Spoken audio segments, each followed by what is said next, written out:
नमस्कार मित्रों, मैं एक बार फिर से मुरली सिविल सेवक टीम में आपका स्वागत करता हूं। आज दिनांक 24 मार्च 2021 को द इंडियन एक्सप्रेस में चर्चा के विषय पर हम चर्चा करते हैं।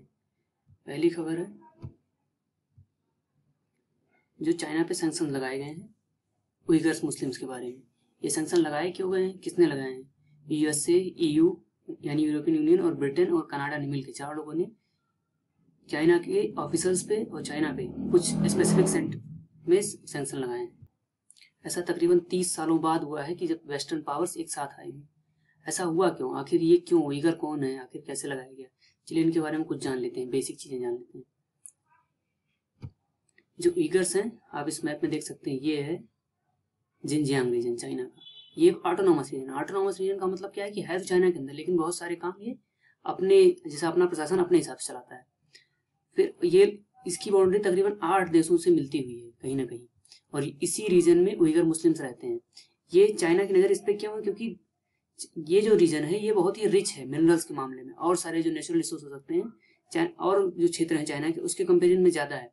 चाइना इसी को चाहता है इस्तेमाल करने के लिए। चाइना ने यहाँ पे अपने जो मेन निवासी जैसे हान जो हैं उनको यहाँ उसने बसाना चालू किया, इस रिसोर्स को यूज़ करना चालू किया, और जो अच्छी जॉब्स हुआ करती थी वो उनको दे दिया।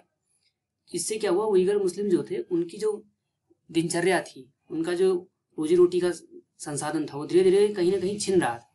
इससे बहुत सारे लोग परेशान हो गए, और धीरे धीरे चल के वहाँ के मूल निवासी यानी उइगर्स और हान जो कि मेन लैंड चाइना में रहते हैं, उन लोगों में कॉन्फ्लिक्ट पैदा हो गया। एक तरह वायलेंस होता है जहाँ लगभग एक हान निवासी की जान चली जाती है और लगभग 31 लोगों को घायल हो जाते हैं। इस बीच वहाँ चाइना के प्रधान राष्ट्रपति आते हैं। राष्ट्रपति क्या, वो पीपल्स लिबरेशन आर्मी के जो मुखिया हैं, कम्युनिस्ट पार्टी के मुखिया हैं, वो आते हैं, और उनके यहाँ उनके रैली में एक ब्लास्ट होता है। उसके बाद वो एकदम पूरा ठान लेते हैं कि अब तो मैं जो जितने सारे उइगर्स हैं मैं सबको कहीं ना कहीं या तो बदल दूंगा या तो खत्म कर दूंगा।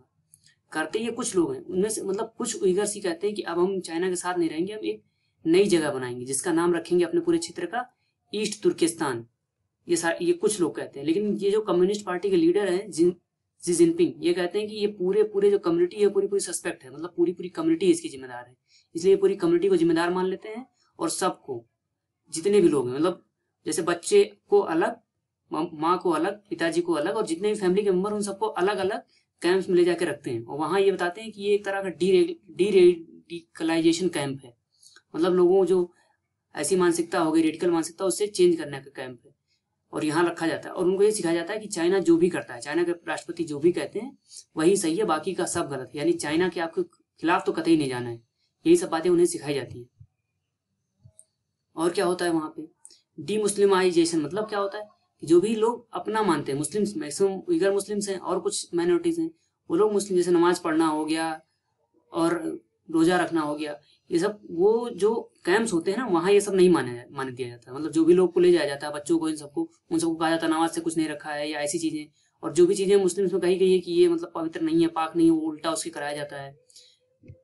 और ये जो उइगर मुस्लिम्स है अपने आप को मानते हैं कि हम टर्किश के हैं, मतलब जैसे होता है ना कि तुर्की के पूर्वज, यहाँ के पूर्वज तो मानते हैं हम तुर्की से आए हुए हैं, और तुर्की के पूर्वज, इसलिए वो तुर्किस्तान बनाना चाहते थे, ईस्ट तुर्किस्तान, बट ऐसा हो नहीं सका।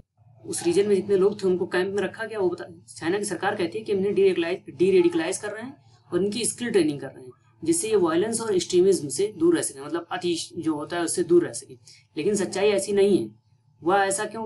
जो हान चाइनीज थे वो यहाँ सेटल हो गए, उन्होंने सारे रिसोर्स पे कहीं ना कहीं कब्जा कर लिया, जो अच्छी नौकरियां थी उस पर वो बैठ गए, और जो यहाँ के उइगर मुस्लिम थे या जो भी यहाँ के माइनॉरिटीज थे उनको कैंप में ले जाकर रखा गया। उस कैंप में उनका फिजिकल, साइकोलॉजिकल और सेक्सुअल तीनों तरह से उनको टॉर्चर किया जाता है, तीनों तरह से शोषण होता है। और इससे बुरी बात यह है कि तकरीबन 50 से अधिक देश हैं जो मुस्लिम कंट्रीज हैं, उनमें से किसी भी कंट्री ने आज तक एक भी बार नहीं कहा कि मतलब यहाँ मुस्लिम्स के खिलाफ कुछ हो रहा है। टर्की ने कुछ समय के लिए कहा था, फिर उससे कुछ समय बाद उन्होंने भी कहना बंद कर दिया जब चाइना ने उसको दबाया था। ऐसा होता रहा। ये मामला सबसे ज्यादा कब उठा है? 2014 में। उसके बाद जब डोनाल्ड ट्रंप राष्ट्रपति बनते हैं तब से ये मामला सबसे ज्यादा हाईलाइट होता है, और अब ये पहली बार है तब से कि ये 4 देश मिलके आए हैं और सैंक्शन लगाया है।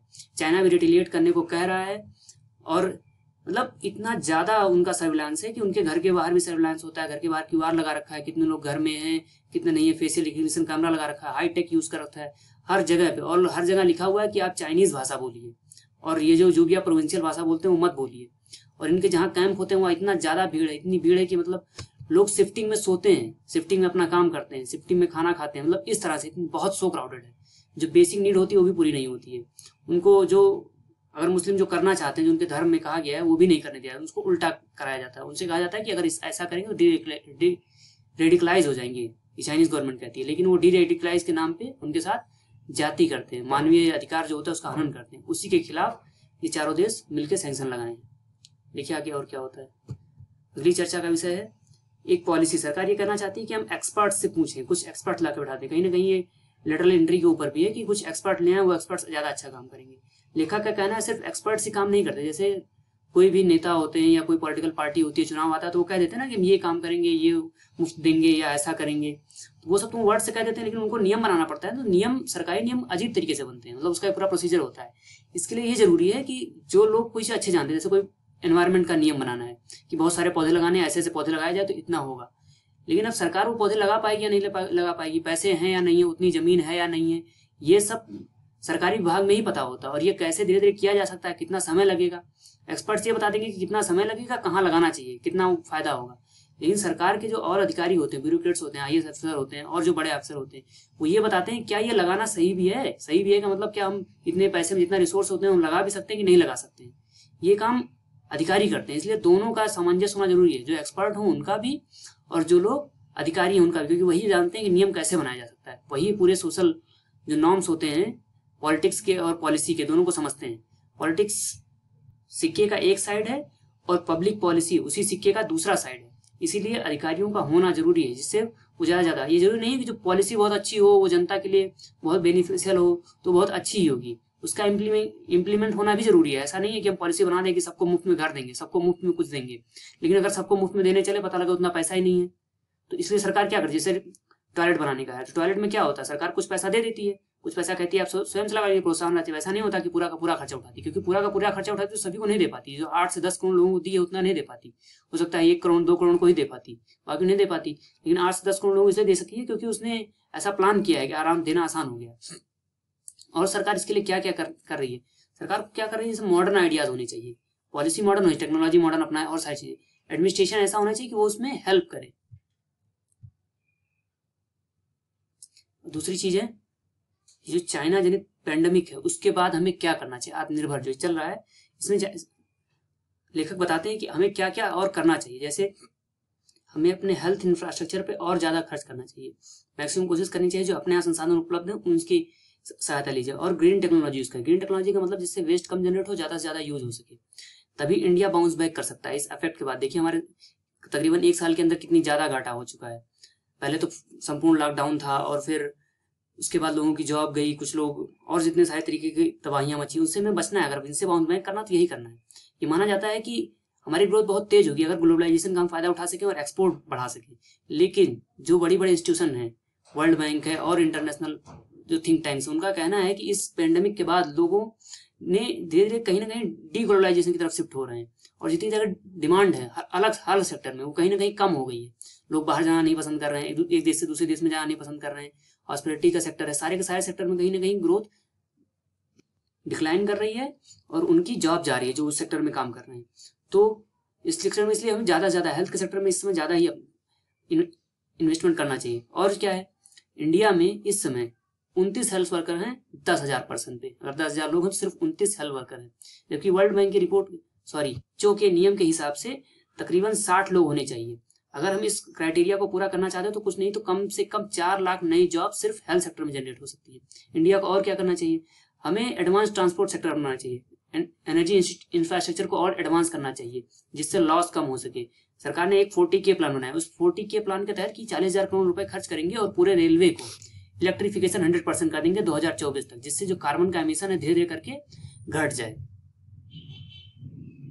और क्या है, और हमें क्या करना चाहिए जी, अर्बन मास ट्रांजिट सिस्टम जैसे मेट्रो होता है, क्या होता है शहरों में चलता है और एक साथ कई लोगों को ट्रांजिट भी होता है, मतलब रूट फिक्स होता है, बहुत तेज करता है। रैपिड ट्रांजिट सिस्टम है, ये बहुत तेजी से एक जगह से दूसरी जगह, बेंगलुरु या कोलकाता में कहीं जाना हो आपको मेट्रो से, अगर आपको बाई अपनी गाड़ी से जाना है और बाई मेट्रो जाना है तो मेट्रो से आपको कम समय लगेगा, नीचे जितनी भीड़ रहेगी उससे तो बहुत ही कम लगेगा और बहुत ही फायदेमंद भी रहता है, कम पैसा कम टाइम सब कुछ सारी सुविधा के साथ आप आसानी से पहुंच जाते हैं।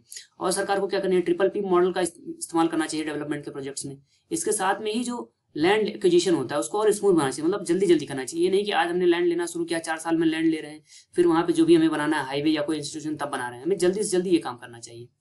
आज भारत की स्थिति ये है कि हमारी एनर्जी का लगभग 55% जो जनरेशन होता है वो कोल से होता है, मतलब कोयले से होता है, और बाकी 45% और रिसोर्सेज से होता है।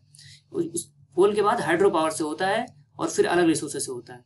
अभी हम सोलर पावर से 35 गीगावाट ही इस समय 2020 में जनरेट करते हैं, जबकि हमारा लक्ष्य है कि हम 100 गीगावाट करें और 2030 तक तो 400 गीगावाट का लक्ष्य है। तो इसको पाने के लिए हमें सोलर पावर में ज़्यादा से ज़्यादा इन्वेस्टमेंट की जरूरत है और वो इसमें फायदेमंद भी है।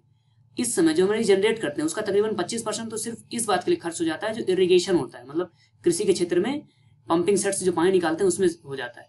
इसके लिए सरकार ने एक कुसुम योजना बनाई है कि जो लोग सोलर पंप लेंगे, जैसे सोलर पंप से वो अपनी ये जो ग्राउंड वाटर निकालना है वो निकाल लेंगे, सरकार कुछ उन्हें छूट देगी, कुछ बैंक उन्हें लोन देगा, कुछ केंद्र सरकार, कुछ राज्य सरकार मिलकर हेल्प करेंगी। इससे होगा क्या, जो ट्रांसमिशन लॉस होता है एनर्जी सेक्टर में, बिजली को एक जगह बनाना दूसरी जगह ले जाना, मान लीजिए उत्तराखंड बन रही है और यूपी किसी जिले में आ रही है तो बहुत लंबा 500 किलोमीटर 600 किलोमीटर का दूरी चल के आती है, तो इसमें लॉस बहुत होता है, उस लॉस से बचा जा सकता है। और क्या करना चाहिए, गवर्नमेंट जो एक प्लान लेके आई है कि मोनेटाइज करेंगे, वही जो प्राइवेटाइज करेंगे पीएसयू, उसको करना चाहिए। उससे क्या होगा कि सरकार के पास पैसा बचेगा और जो इंस्टीट्यूशन है उनकी प्रॉफिटेबिलिटी बढ़ जाएगी। अगर प्रॉफिटेबिलिटी बढ़ जाएगी तो सरकार के पास कहीं ना कहीं पैसा बचेगा, उस पैसे को वो पब्लिक इंफ्रास्ट्रक्चर और हेल्थ में आसानी से खर्च कर सकती है और अधिक से अधिक लोगों का वेलफेयर वो सुनिश्चित कर सकती है। कोरोना हारेगा तभी तो जीतेगा इंडिया। अगली चर्चा का विषय है एक जजमेंट जो सुप्रीम कोर्ट ने दिया। सुप्रीम कोर्ट ने कहा है कि जो मोरेटोरियम है अब वो सरकार बढ़ाए या ना बढ़ाए ये सरकार का फैसला है, इसका जुडिशियल रिव्यू नहीं हो सकता। अगर सरकार कोई ऐसा नियम बनाती जो जिसके प्रति मंशा उसकी खराब होती या अपने मन से मनमर्जी का कोई नियम बनाती तो सुप्रीम कोर्ट इसमें कुछ कहती। मोरेटोरियम एक व्यवस्था थी जो पेंडेमिक के शुरू में जिन्होंने भी लोन लिया था उनको लोन वापस करने में समस्या थी। एक फुल लॉकडाउन हुआ तो उसके कारण उन कंपनियों को पैसा नहीं मिला, तो सरकार ने एक नियम बनाया, सरकार आरबीआई ने, कि अगले 6 महीने तक ये पैसा ना दें तो भी कोई बात नहीं है, अगले 6 महीने बाद ही। सरकार ने ये छूट 6 महीने के लिए दी थी कि आप 6 महीने तक पैसा ना दें, 6 महीने बाद आप दें। और सरकार ने जो ये छूट दी थी उसमें दोनों तरह छूट था, मतलब कि आप जो उस पर इंटरेस्ट लगता है वो भी देने की वो नहीं थी। अभी क्या है, सरकार ने जो नियम बनाए थे वो तो 6 महीने कब का कंप्लीट हो चुके हैं, तो अब बैंक्स कह रहे हैं हमको फिर से पैसा दो, दूसरा सेकंड वेव भी आ रहा है कोरोना का, तो इससे कंपनियों को कहीं ना कहीं दिक्कत हो। कंपनी कोर्ट में गई थी, कोर्ट ने सिर्फ इस बात की रियायत दी है कि उसके बाद जो भी इंटरेस्ट था, मतलब ब्याज था, ब्याज पर ब्याज बैंक नहीं ले सकते, अगर उन्होंने लिया है तो वो ब्याज वापस करना होगा। और अब ये सरकार पर निर्भर है कि सरकार किस तरह से वो पैसा वापस बैंकों को देना चाहिए, मतलब कैसा नियम बनाना चाहती है। वो चाहे सरकार अगर तो और छूट दे सकती है सरकार, यानी सरकार आरबीआई से करा के, और अगर नहीं तो फिर जो भी कंपनियां उन्हें लोन पे करना चाहिए, क्योंकि कहीं ना कहीं वैक्सीनेशन हो रहा है और धीरे धीरे प्रोसेस में यानी सारी चीजें खुल गई हैं। विविध में आज का क्या है, आज के विविध में 2 चीजें हैं। एक नॉवेल है जो नवल अल सादवी ने लिखा है, ये एक राइटर है, उन्होंने लिखा है गॉड डाइज बाय नाइल, ये इजिप्ट के राइटर है तो उन्होंने एक किताब लिखी है, ये किताब याद रखिए, हो सकता है कहीं पूछ ले। दूसरी खबर क्या है कि जो हमारे इस समय के शरद अरविंद बोबड़े जो सीजीआई है, उन्होंने एक नया नाम एनवी रमन का नाम कर दिया है, सरकार को भेज दिया है कि ये अगले सक्सेस हो, मतलब ये अगले सीजीआई हो सकते हैं, ये सरकार हाँ कर देगी और ये होंगे। बस आज के लिए बहुत बहुत धन्यवाद आप सबका, आप इसे आपके प्यार के लिए बहुत बहुत धन्यवाद। जो भी हैं आप सजेशन भेज सकते हैं, सारे सजेशन आपके मोस्ट वेलकम है, इन्हें हमेशा माना जाएगा, इनको फॉलो किया जाएगा। कोई और चीज़ अगर आप चाहते हैं इससे रिलेटेड तो भी आप कह सकते हैं, नया प्रोग्राम भी चलाया जाएगा, और जो भी है टीम आपके पीछे आपके लिए बहुत सारे काम करती रहेगी। बस आप पढ़ते रहें, सुरक्षित रहें, घर में रहें, लॉकडाउन से ना डरें। कुछ ही जगहों पर लॉकडाउन लगेगा, वो भी निश्चित टाइम पीरियड के लिए ज़्यादा नहीं लगेगा, इस बात से ना डरें कि कुछ और हो सकता है। हाँ, लेकिन मेहनत करते रहें। इसके लिए आपका बहुत बहुत धन्यवाद।